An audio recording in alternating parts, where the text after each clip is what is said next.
ریاست جمهوری دموکراتیک اسلامی ایران بر عهده خانم مریم رجوی خواهد بود. 1. تعیین زمان مناسب اعلام این مصوبه بر عهده مسئول شوراست. 2.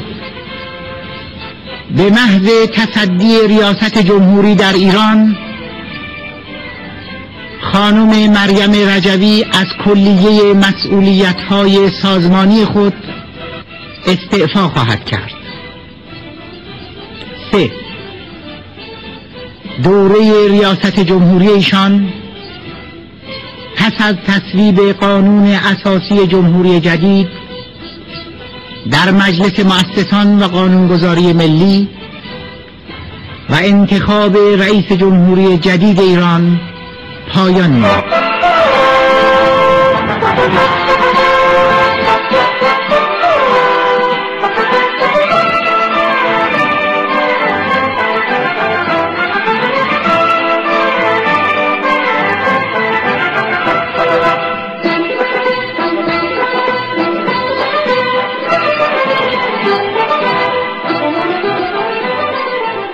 در اثر رنج و شکنج اسرا و شهدا و در اثر آگاهی مردم ایران، گزار مداوم، خلاق و خونین و سرکش از ظلمت تیر و تار خمینی به جانب آفتاب تابان آزادی هر روز بیشتر چشمها را خیره میکنه.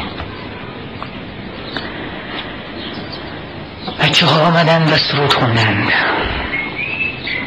اجازه بدین ابتدا با قصه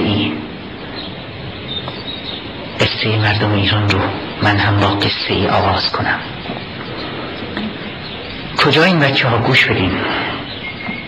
مزرعه‌ای بود به نام مزرعه خوبی ها. کبوترها، مرغ‌ها، مرغابی‌ها، اردک‌ها، جوجه‌ها درش به راحتی و صفا زندگی می‌کردند. تازه آزاد شده بودند. یک روز کفتارها اون رو محاصره کردند. امامه سرشون بود. وای بر شما، وای بر شما که با تمسک به لباس پیغمبر چه کردید. کبر مقتا عند الله، بزرگترین خشم رو برمی‌انگیزید. بعد کفتارها آتش به پا کردند.